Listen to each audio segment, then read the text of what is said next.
Bienvenidos amigos a esta reflexión del día de hoy. Como siempre, saludo fraterno y cordial a todos los que nos ven. Una de las cosas que tengo que decirle a ustedes es que quien no cree en el Señor Jesucristo no será salvo. Pero quien crea y persista en creer y sostenerse en la fe, será salvo. Pero creer en Jesucristo no basta solamente con decir yo creo en mi Señor Jesús, gloria a Dios, aleluya, yo ya me salvé, sino en obedecer los mandatos, preceptos, normas y decretos que el Señor da. Si usted obedece por fe, usted se salvará. Pero si usted es de esos protestantes que creen estar en la fe de Cristo, pero no le obedecen, no se salvarán. Eso tengan la plena seguridad de lo que yo les estoy diciendo. Por eso vamos a leer la palabra de Dios, vamos a escudriñar las Escrituras, no endurezcan su corazón, sino que por el contrario sean dóciles a ella. Cuando antes de existir los protestantes en estas tierras, todas estas tierras, las familias de estas tierras, todas eran católicas. Y de generación en generación se venía pasando esa tradición de Cristo. Porque Cristo mandó a predicar por todo el mundo su evangelio. Y ese evangelio llegó a nosotros. Papá, mamá, los abuelos, los tatarabuelos, toda la descendencia de nosotros recibieron esa doctrina de Cristo y éramos de Cristo. ¿Cuál es el problema de pertenecer a la iglesia de Cristo? ¿Qué problema tan grave y tan terrible? Y es terrible que Jesucristo no obliga a nadie a permanecer en su iglesia. Usted solo se sostiene en la iglesia católica por fe. Y al que tiene se le dará más. Pero al que no tiene o al que cree tener algo, se le quitará hasta lo que cree tener. Y eso es lo que le pasó a todos los que se salieron de la iglesia católica por irse por a una iglesia protestante. Que no tenían mayor fe, vino un pastor mentiroso, nos engatusó con unas mentiras y de una a ustedes le creyeron y se fueron. No tenían casi fe en la iglesia católica, en la iglesia de Cristo, en la que él fundó en Mateo 16, 18. Se salieron y por eso la palabra dice que al que tiene se le dará más, pero al que no tiene o cree tener algo, se le quitará hasta lo que cree tener. Y eso es lo que le pasó a los protestantes. Si creen que es mentiras, voy a leer este evangelio en el día de hoy. Vamos a persignarnos, muchachos, en el nombre del Padre, del Hijo y del Espíritu Santo. Amén. Romanos 5, 12, 15, 17, 19, 20, 21. Por el delito de un solo hombre comenzó el reinado de la muerte. ¿Cuánto más ahora vivirán y reinarán? Hermanos, lo mismo que por un solo hombre entró el pecado en el mundo, y por el pecado la muerte, y la muerte se propagó a todos los hombres porque todos pecaron. Si por la culpa de uno murieron todos, mucho más, gracias a un solo hombre, Jesucristo, la benevolencia y el don de Dios desbordaron sobre todos. Por el pecado de un solo hombre comenzó el reinado de la muerte. Cuánto más ahora por un solo hombre, Jesucristo, vivirán y reinarán todos los que han recibido un derroche de gracia y el don de la salvación. Por tanto, si el pecado de uno trajo la condena a todos, también la justicia de uno traerá la justicia y la vida. Si por la desobediencia de uno todos se convirtieron en pecadores, así por la obediencia de uno todos se convertirán en justos. Si creció el pecado, más desbordante fue la gracia. Y así como reinó el pecado causando la muerte, así también por Jesucristo nuestro Señor reinará la gracia causando la salvación y la vida eterna. Palabra de Dios. Te alabamos a ti, Señor Jesús. Voy a detenerme solamente en este pedacito para explicar todo este texto. Adán fue ese primer hombre que está reprochando aquí, que pecó. Y por la culpa de Adán, todos los hombres pecamos. Y no es que nosotros seamos culpables del pecado de Adán, sino que Adán cometió un pecado. Y así como Adán cometió ese pecado, nosotros los hombres cometemos pecados, no por culpa de Adán, sino que por ende, por ser mortales, somos muy dados al pecado. a las tentaciones. Y el demonio nos tienta todos los días y por ello pecamos. Entonces ese pecado original quiere decir que pues si Adán pecó, nosotros pecamos también con él y por eso no merecemos esa salvación. Pero dice aquí que así como murió ese hombre, Adán, así también murió Cristo para darnos vida eterna y darnos gracia. Gracias a la muerte de ese hombre, de Jesucristo en la cruz, y al resucitar al tercer día, se nos dio la gracia de vivir en la vida eterna. Pero ¿qué se debe hacer? Que esta es la confusión que tienen los protestantes, los hermanos separados. Es que Cristo ya murió por mí en la cruz. Él derramó su sangre por mí en la cruz. Por lo tanto, yo ya soy salvo. Eso pareciera una verdad, pero al mismo tiempo es una mentira como la interpretan los hermanos separados. Es una verdad para los que creen en Él. Es una mentira para los que dicen creer en Él.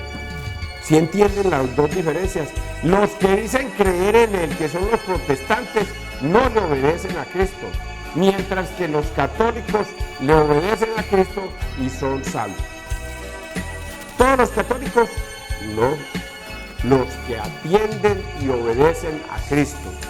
No importa que tengan la marquilla de católicos, pero si no le obedecen a Cristo, tampoco serán salvos. Entonces detengamos en esta parte. Si por la desobediencia de uno todos se convirtieron en pecadores, así por la obediencia de uno todos se convertirán en justos. La obediencia no es decir yo creo en mi Señor Jesús, gloria a Dios, aleluya, sino en obedecer. Por eso es que Jesucristo insiste en dos frases que yo se las he venido trayendo. ¿Por qué me llaman Señor, Señor y no obedecen lo que yo les mando? Ese es un sentir de Jesucristo a los hombres. Dicen creer en mí, me dicen Señor, Señor, me aleluya, me glorifican, me alaban, me dicen de todo bonito en cantos y de todo, pero no obedecen lo que yo les mando. Entonces, por la obediencia es que el hombre se salva, por la obediencia, la obediencia, la obediencia. Y la otra frase, no todo el que me dice el Señor, ¿por qué me llaman Señor, Señor y no hacen la voluntad de mi Padre? Y muchos me dirán, Señor, nosotros arrojábamos demonios en tu nombre, hacíamos milagros en tu nombre, profetizábamos en tu nombre. Y yo les diré, no los conozco, alejaos de mí, hacedores de la maldad. Por lo tanto, no basta con decir, yo creo en mi Señor Jesús, gloria a Dios, aleluya, yo ya soy salvo, sino es en obedecer, obedecer, obedecer. Entiendan la palabra obedecer. Obedecer no es decir yo creo en mi Señor Jesús. Obedecer es que mi Señor Jesús me da una orden, yo la obedezco. Hago lo que Él está escrito. Por eso le dijo a sus discípulos, vayan, prediquen el Evangelio, llévenlo a todo el mundo y enséñenles a obedecer, obedecer, obedecer lo que yo les he mandado. No lo que a ustedes les dé la gana de enseñar, sino lo que yo les he mandado, lo que yo a ustedes les he enseñado. Vayan. Y entonces Jesucristo ordenó en uno de los capítulos que dice, y exhaló, y toda potestad se me ha dado en el cielo y en la tierra. Ahora reciban ustedes el Espíritu Santo. Lo que ustedes aten en la tierra quedará atado en el cielo, y lo que ustedes desaten en la tierra quedará desatado en el cielo. Les dio el poder con el Espíritu Santo de perdonar pecados. Y algunas personas desobedecen eso. Dicen, ¿por qué me voy a confesar con un sacerdote que es un pecador igual que yo, o quizás peor? Y no se confiesan, que porque es un sacerdote pecador. Cuando Jesucristo da la orden, ¿qué es lo que yo dije ahorita? Obedecer, obedecer, obedecer. Si Jesucristo ordena que debemos ir donde el sacerdote, vamos donde el sacerdote. A mí qué me importa, óigalo bien, a mí qué me importa si luego me doy cuenta de que ese sacerdote era un pedófilo. A mí qué me importa eso. A mí lo que me importa es que si Jesucristo dice, debo ir donde el sacerdote a confesarme con él, voy y me confieso con él, porque ese sacerdote está revestido de Cristo. A mí qué me importa que después me digan, oiga, es que ese sacerdote resultó es que un pedófilo y lo van a meter en la cárcel. A mí qué me importa eso. Allá el sacerdote si cometió esa falta. A mí lo que me importa es que Jesucristo da la orden que vayamos donde los sacerdotes a confesarnos, porque ahí vamos a encontrar la gracia. Y lo mismo la Eucaristía. Si Jesucristo ordena que debemos comer su cuerpo y su sangre para tener vida eterna, pues comemos, vamos al sagrario, vamos a la Eucaristía, comemos el cuerpo y la sangre de Cristo para tener vida eterna. Y las personas dicen, yo creo en mi Señor Jesús, gloria a Dios, aleluya, ya soy salvo. Pero eso de ir a comer esa Eucaristía, yo quiero ir a comer eso, si eso es un pan insípido, ahí no está Cristo. ¿De qué me gano yo ser un majadero en la tierra y llevarle la contraria a Jesús? Si al final voy a descubrir que Cristo tenía la razón y yo era un majadero y estaba equivocado y ahora me he ganado la condenación. Si por la obediencia de uno todos se convirtieron en pecadores, así por la obediencia de uno todos se convertirán en justos. Ese es el Evangelio, la primera lectura. Vamos a leer el Salmo 39, 7, 8, 8, 9, 10, 17. Aquí estoy, Señor, para hacer tu voluntad. Aquí estoy, Señor, para hacer tu voluntad. Tú no quieres sacrificios ni ofrendas, y en cambio me abriste el oído. No pides sacrificios expiatorios. Entonces yo digo, aquí estoy, como está escrito en mi libro, para hacer tu voluntad. Dios mío, lo quiero y llevo tu ley en las entrañas. He proclamado tu salvación ante la gran asamblea. No he cerrado los labios, Señor, tú lo sabes. Alégrese y gocen contigo todos los que te buscan. Digan siempre, grande es el Señor, los que desean tu salvación. Ay, este salmo me va a tocar leerlo como se lee en la iglesia. Aquí estoy, Señor, para hacer tu voluntad. Tú no quieres sacrificios ni ofrendas, y en cambio me abriste el oído. No pides sacrificio expiatorio. Entonces yo digo, aquí estoy. Aquí estoy, Señor, para hacer tu voluntad. Como está escrito en mi libro, para hacer tu voluntad. Dios mío, lo quiero y llevo tu ley en las entrañas. Aquí estoy, Señor, para hacer tu voluntad. He proclamado tu salvación ante la gran asamblea. No he cerrado los labios, Señor, tú lo sabes. Aquí estoy, Señor, para hacer tu voluntad. Alegres en mi gocen contigo todos los que te buscan.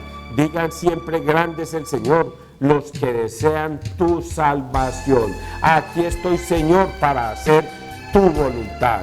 ¿Por qué me llaman Señor, Señor y no obedecen lo que yo les mando? Esto es lo que nos está diciendo este salmo, que aquí estoy para hacer la voluntad del Señor. Si yo no hago la voluntad del Señor, vea, es que yo no sé por qué se los puedo decir que el 99.9, por no decir 100, no se salva. No se salva. No se salva el que no haga la voluntad del Padre.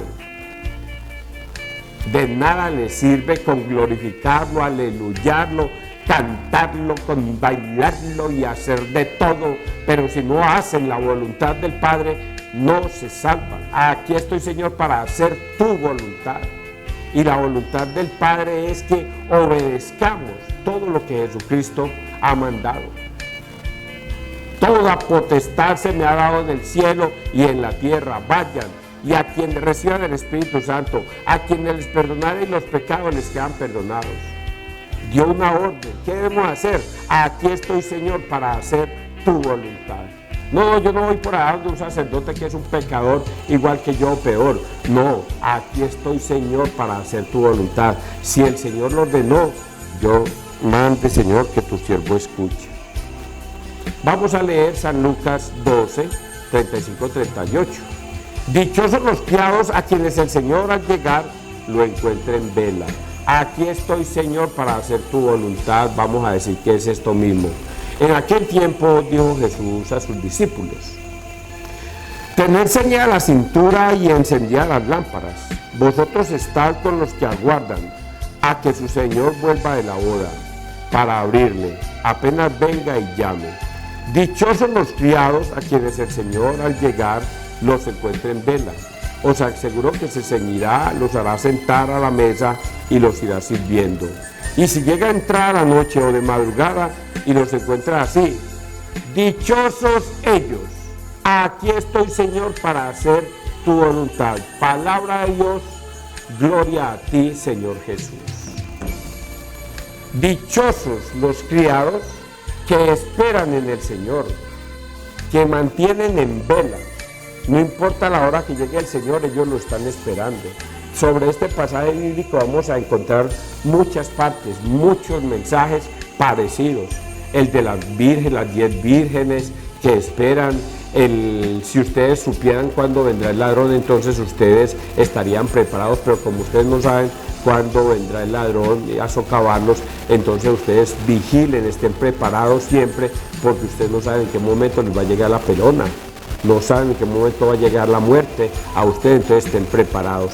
En aquel tiempo dijo Jesús a sus discípulos: tenía ceñida la cintura y encendía las lámparas. Vosotros estáis con los que aguardan a que su Señor vuelva de la boda para abrirle apenas venga y llame. ¿Qué es estar preparado, muchachos? Estar preparado no es, vuelvo y repito, esto lo voy a decir, no es ir a un culto de una iglesia protestante a aleluyar, a glorificar, a alabar, y no estar con Cristo en la única iglesia que Él fundó, la iglesia católica, Mateo 18. Estar con Cristo y preparado es estar en la iglesia católica, ir a misa, confesarse, estar en estado de gracia y recibir la comunión todos los días. Eso es estar preparado en gracia a Dios. Estar preparado en gracia a Dios es ir al Santísimo y estar en gracia con Él, sin pecados. ¿Y cómo se borran los pecados?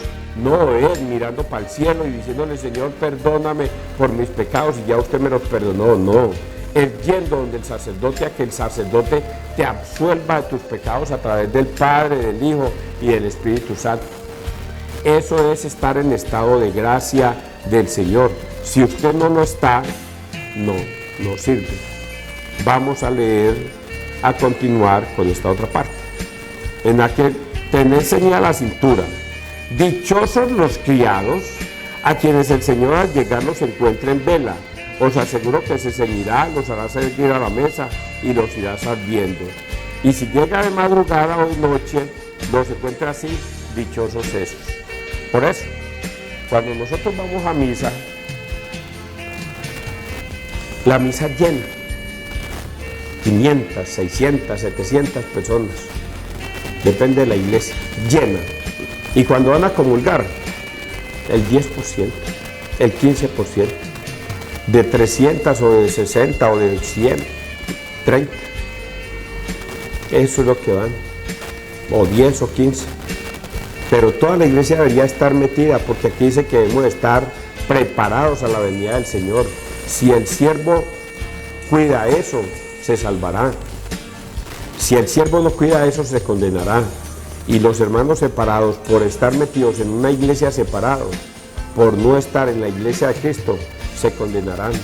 Ningún protestante va al sacerdote a pedir perdón, ya por eso queda condenado. A quienes les perdonaren los pecados les quedan perdonados, pero al que no se los perdonen, no les quedan perdonados. Pues si un protestante no va a pedir perdón, pues sus pecados no son perdonados. Vayan. El que crea se salvará, pero el que se resista a creer se condenará. Todos esos mensajes que acabo de decir son los que están escritos en este evangelio. Usted está preparado. Esto que acabo de decir no es señalando para ustedes. César, usted está preparado, también va para mí. Así es que la palabra de Dios es para todo mundo. Que Dios te bendiga, que Dios nos bendiga donde quiera que todos estemos.